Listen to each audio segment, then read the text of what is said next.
One thing I always hating on Arch Linux, was the miss of an easy installer for everyone wanted to use Linux for first time, like inside the next 10 minutes. I read that nobody can install Arch Linux at first time, so I tried it twice. And I failed again.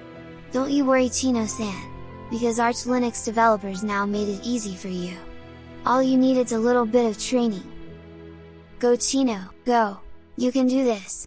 Hi.